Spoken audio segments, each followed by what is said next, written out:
Your dad earned that uniform. You're just borrowing it. Staff Sergeant Logan Tate made sure every soldier in formation heard him as rain poured down on Fort Redwood, 30 pairs of eyes waiting to see if their new platoon leader would crack. First Lieutenant Ava Callahan didn't move a muscle, rain dripping from her patrol cap while 20 years of pressure squeezed into one heartbeat. Tate had no clue that her father, Medal of Honor hero Colonel Patrick Callahan, was killed in Fallujah when she was only 9, and she'd spent every day since proving she was more than a name etched on a memorial. He didn't notice the Ranger tab stitched proudly to her sleeve, earned with 0 shortcuts, or realize the officer he just trashed had survived a firefight in Afghanistan that should have wiped out her entire unit. She'd earned a Bronze Star she never bragged about and was seconds from showing him the difference between legacy and real capability. The March downpour turned the motor pool into mud and steel, diesel fumes mixing with that uneasy energy right before a major deployment. It was 6:30 on a Monday, Alpha Company of the 97th Infantry hustling to prep vehicles for a 2-week rotation at JRTC in Louisiana. At 28 years old and 5'7", Ava had the lean build of someone who ran farther than common sense advised, carrying herself with calm authority forged in places where failure meant body bags. Sharp features, high cheekbones, firm jaw, intense brown eyes, and black hair tied tight, with a faint scar above her right brow you'd miss if you didn't know it was there. Her uniform showed 1st Lieutenant bars, crossed rifles of the infantry, and that Ranger tab, the 82nd Airborne combat patch on her right shoulder quietly confirming she'd already earned her place. The combat infantryman badge paperwork was still stuck somewhere in the system. She checked radios near her platoon's Humvees while her 36 young infantry troops kept sneaking glances, wondering if their female LT was the real deal or just another academy officer pretending to be tough. First Sergeant Mark Dalton, 43, granite-faced with multiple deployments under his belt, had studied her for 2 weeks, silent, evaluating, withholding judgment. And somewhere off to the side, a voice chimed in like an ad break, "If you're from anywhere in the world, drop your city below and hit subscribe, this is Old Bill's Tales. These stories matter, even when they're uncomfortable." The real issue inside the platoon was Staff Sergeant Logan Tate, 10 years in, squad leader, once a high school football star from Texas whose dreams blew out with his knee, pushing him into the Army when scholarships vanished. He stood about 30 feet away with his squad, voice loud on purpose. "Big shoes on that new LT," he joked, "hope she doesn't faceplant trying to fill them." Specialist Nina Alvarez, one of Ava Callahan's drivers, shot a quick look at the lieutenant to see if she'd react, but Ava just kept her eyes on the radio, calmly running the net like nothing had been said. First Sergeant Mark Dalton heard every word, and the way he moved toward Tate suggested someone might die of accidental blunt force trauma before lunch. Ava had been 9 when 2 officers in dress blues showed up at their home on Fort Redwood. Her mother opened the door, saw their faces, and collapsed before they spoke. Colonel Patrick Callahan, Ranger, battalion commander, a combat veteran who led from the front, was killed by an IED near Fallujah while trying to save his wounded soldiers. 14 lived because of him. He didn't. They awarded him the Medal of Honor after death and handed Ava a folded flag along with a shadow she couldn't shake. Her mother remarried when Ava turned 12, a good man trying to fill a space that couldn't be filled. Ava charged through life fueled by something undefined, excelling in school, sports, leadership, not from joy, but from the desperate need to prove something to a ghost. West Point at 17, top 15%. Infantry in 2018, among the first women assigned to the role, joining the Airborne at 22. And every time someone learned her last name, they connected the dots, Callahan, like Colonel Callahan. The whispers came next, she got here because of who her dad was. They're giving her special treatment. At 23 she applied to Ranger School during the second year women were allowed. 19 women started, only 3 earned the tab, Ava included, after 62 days of cold, hunger, and mental warfare that crushed stronger candidates. She patrolled through freezing swamps, executed missions on starvation and no sleep, even got recycled once in mountains for a navigation mistake, then came back and destroyed the Standard. She wore her Ranger tab daily, proof she'd earned everything the hard way. Some respected it. Others muttered that the army must have helped her along. Then came Afghanistan in 2022, her platoon attached to Special Forces for village clearing in Paktia province. The mission went bad in seconds: three-sided ambush, radio operator killed, forward team pinned with casualties. Ava took charge, organized fire, called in close air support practically on top of them, and led a counterattack that saved 11 Americans who would have died otherwise. Someone put her up for a Silver Star, bureaucracy knocked it down to a Bronze Star with valor. She didn't complain. She just shoved it in a drawer because medals don't silence skeptics, performance does, one doubter at a time.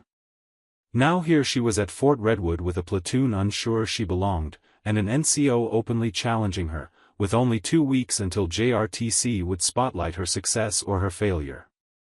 Every day she wondered what her father would do, and whether he'd be proud of the soldier she'd become. She wondered every day if he'd be proud, or if she'd ever be enough in his shadow. Staff Sergeant Logan Tate had once been a high school quarterback with scholarships lined up, until a blown knee in junior year killed that dream and shoved him into the Army as Plan B. A decade later, the bitterness still clung to him, pushing him to prove he was better than the hand life dealt. He expected a male platoon leader, someone cut from the same cloth. Instead, he got Ava Callahan, academy grad with a legacy name he assumed smoothed every road while he clawed his way forward. The confrontation information was only the first warning shot. Tuesday, 0530, Platoon PT, Ava led a 6-mile run and upper body grind, staying neck and neck with the fastest troops and never slowing down. Tate made sure his squad heard his little digs. Not bad for a butter bar, he smirked, bet someone carried her ruck at the academy. Wednesday at the range, Ava shot expert with her M4, then expert again on the M249 and M240. Tate matched her score but loudly suggested the lane NCO must have been doing her favors. Thursday was Humvee maintenance, and Ava knew every system cold: the engine, transmission, electrical, weapon mounts, diagnosing issues faster than many motor pool specialists. Tate muttered to his soldiers that she probably crammed the manual the night before just to look impressive. First Sergeant Mark Dalton eventually dragged Tate aside and spelled it out in a tone that made windows rattle: keep disrespecting an officer and he'd face Article 15 punishment. Tate nodded, promised compliance, and immediately pivoted to quieter forms of sabotage, technically within the rules but poison to morale. By Friday, the platoon had split like fault lines. Half respected Ava's capability, the other half watched Tate, curious whether defying her actually paid off. That evening, Captain Eli Ward, 12 years in, prior enlisted and no patience for political games, called Ava into his office. "I'm hearing talk about Tate," he said. "Morale issues." Ava kept her voice steady. "It's under control, sir." Ward raised an eyebrow. "Looks like your squad leader's running a shadow command. You've got 4 days before JRTC. If he doesn't fall in line by then, your platoon will fold under pressure, and even if the casualties are just simulated, your career damage will be very real." "Understood, sir. Handle it however you need to." She left with the message carved into her brain: JRTC wasn't just training. It was judgment, with observers recording every misstep and rating every leader. If Tate's rebellion tanked her platoon, her career went down with it. That night, alone in her small quarters, Ava made a choice. She'd tried patience. She'd tried leading by example. Now she'd do what her father would have done: prove herself so completely that doubt had nowhere left to hide. Lights off, door locked, she sat on the floor staring at the single-framed photo on her nightstand, her dad in full dress uniform, smiling, taken 2 months before Fallujah. They shared the same eyes. Her entire body ached from a week spent outrunning rumors. Her right knee throbbed from an old airborne injury. Shoulders burned from hauling gear she didn't need to carry, but carried anyway, because trusting others to lighten the load meant trusting soldiers who still weren't sure she belonged. Physical pain didn't bother her, it was the weight inside her head that threatened to break her. Ava pulled out her phone and opened a picture she usually kept hidden, Colonel Patrick Callahan's Medal of Honor citation. She knew every word by heart, but she still read it whenever doubt crept close, for conspicuous gallantry and intrepidity at the risk of his life above and beyond the call of duty. Her father led from the front, and he died leading from the front. For 20 years she'd tried to be her own person, carve her own path, earn her own worth, but maybe she had it backward. Maybe instead of running from his legacy, she needed to carry it. Not to become him, but to honor what he left behind. Her phone vibrated. A message from First Sergeant Mark Dalton: Tate's squad is losing trust in the chain. Fix this before JRTC. She stared at the screen, then typed back, I will. Closing her eyes, she found herself again in Afghanistan, gunfire snapping inches above her head, her radio operator dead, 11 soldiers staring at her for guidance. Terrified or not, she gave the orders. Leaders lead when it counts. Her father had. Now it was her turn. Saturday, 8:15, her phone rang again. Captain Eli Ward, listen up, Lieutenant.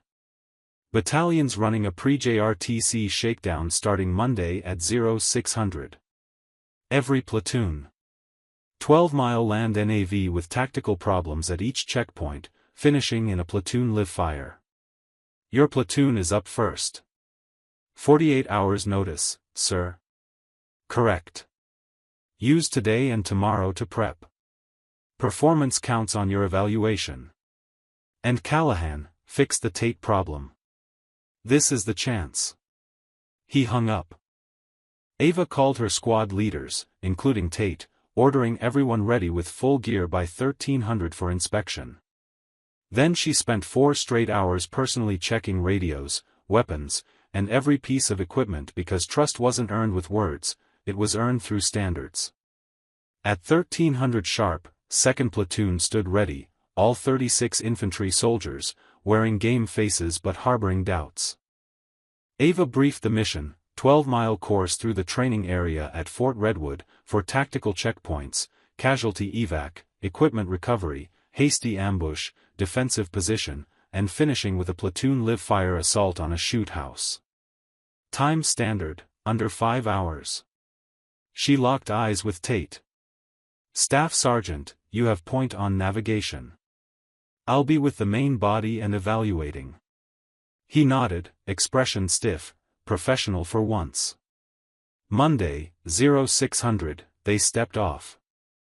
Tate pushed a fast pace, tough but manageable. Ava stayed mid-formation, rotating between squads, adjusting issues before they became failures. By mile 3, 2 privates struggled under their rucks, so she quietly ordered stronger troops to redistribute weight. Basic leadership, no drama. Mile 4, casualty evac drill under simulated fire. Tate ran it but misplayed security and wasted time moving the wounded. Ava let him attempt it, then gathered the platoon and gave a quick, direct rundown of how to fix it, no ego, just instruction. Mile 7, equipment recovery, haul a 180-pound ammo crate 300 meters through thick brush. Tate tried to coordinate but only caused confusion. Ava stepped in calmly, pairs. Rotate every 50 meters. Squad leaders set pace. They finished in 7 minutes. Mile 10, hasty ambush. Ava took charge of the hasty ambush, placing her soldiers exactly where they needed to be and running the drill like she'd rehearsed it 100 times. Logan Tate watched her differently now, really watched. Then came the final checkpoint, the platoon live fire in the shoot house, 20 targets mixed with friendlies. First squad went in at 2:20 with 1 missed threat. Second squad finished in 2 minutes clean. Tate's squad came through at 1:55, also clean. Finally, Ava led her own squad from the very front and blasted through in 1:40. 2, 0 misses, flawless discrimination. When they emerged, helmets off and chests heaving, every soldier stared at her, and Tate looked like he was trying to reconcile everything he thought he knew. First Sergeant Mark Dalton approached, voice low. "Time to lead, ma'am." Ava called them to formation. "Listen up. Some of you think I'm only here because of my dad's name. You're partly right. I am Colonel Patrick Callahan's daughter, that opened the door. But I walked through it the same way you did, by meeting the standard. I went to Ranger School, 62 days, recycled once in mountains, came back and finished. I deployed, led you under fire in Afghanistan, earned my tab and my combat patch by refusing to quit when it got hard." She paused, letting the silence sharpen her words. "I don't want respect for my name. I want respect for my competence. If you can't give that, request a transfer. But if you stay, you follow orders and you perform. Because at JRTC, we succeed as a team, and I don't lose." Her eyes locked onto Tate. "Staff Sergeant, you've tested me for 2 weeks. I get it, you needed to know if I was real. Now you do. So choose, get on board or transfer out. Decide now." 10 seconds of absolute stillness. Then Tate stepped forward and saluted. "I'm on board, ma'am. And I apologize. It won't happen again." Ava nodded once. "Good. Let's go dominate JRTC." JRTC was 2 weeks of pure hell, full-force simulated war against a ruthless opposing force while observer controllers graded every decision, hungry to expose weaknesses. 2nd Platoon didn't just survive, they excelled. Day 3, a complex urban assault, 3-story objective, high-value target extraction under fire. Ava planned, delegated, and moved with the assault team. 19 minutes, 0 friendly casualties, HVT secured, graded superior. Day 6, mounted patrol with a simulated IED strike hitting Tate's squad. Ava coordinated casualty evacuation while commanding security and calling medevac, textbook tactics, rated excellent. Day 9, defensive operations, hold key terrain against a reinforced enemy for 4 hours. Ava placed crew-served weapons with perfect interlocking fire and directed indirect artillery like a pro. They held for 6 hours until the scenario ended, graded outstanding. Day 12, night raid on a fortified compound, capture the HVT, gather intel, exfil under contact. Ava planned it personally, briefed it clearly, rehearsed twice, and led the assault wearing NVGs, 23 minutes, objective complete, intelligence recovered, 0 casualties. The observer controller said it was the best platoon-level raid he'd seen in 3 years. When the final scores dropped, 2nd Platoon stood at the top of the company and 3rd in the battalion. With the evaluation finished, 2nd Platoon scored 1st in the company and 3rd in the entire battalion. Captain Eli Ward found Ava Callahan during the final after-action review. "Outstanding work, Lieutenant. I'm recommending you for an Army Commendation Medal and pushing for early promotion to captain. You'll take over as my XO next month." "Thank you, sir," she said, steady but stunned. Ward lowered his voice. "Your father would have been proud. I deployed with him back in '06. He was one hell of a leader." Something tightened sharply in her chest. "I hope so, sir." 3 weeks later, back at Fort Redwood, the battalion stood in formation for awards. Ava received her medal in front of everyone. As she stepped off the parade field, Staff Sergeant Logan Tate was waiting. "Ma'am, I owe you a word." She nodded. "Go ahead, Staff Sergeant." He drew a breath. "I misjudged you. I thought you were coasting on your dad's legacy. I didn't realize you were honoring it, by leading like he did. You earned the respect of this platoon, and I'm sorry I made you fight for it." Ava looked him straight in the eye. "I don't need your apology, but I accept it. And Tate, you're a good NCO. Just remember that leadership doesn't have one face or one style. Yes, ma'am. He hesitated, then added, also, I put in your recommendation for Sergeant First Class and the platoon sergeant slot once you move to XO. Please don't make me regret it. His eyes widened when she smirked. I know, she said. That's why I recommended you. That night, Ava sat alone in her quarters holding her father's photo, 20 years of running from his memory, now realizing his shadow wasn't a weight, it was a foundation. He'd left her something solid to stand on. She placed the picture beside her Ranger tab and Bronze Star. Medals could wait. What mattered was the respect of soldiers who began as skeptics and ended believing in her. Her phone buzzed.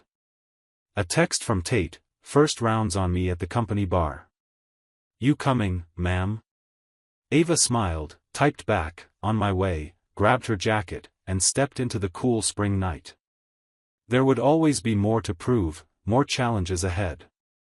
But for the first time in her life, she wasn't trying to outrun her father's legacy, she'd stepped into it and made it her own. And that was finally enough.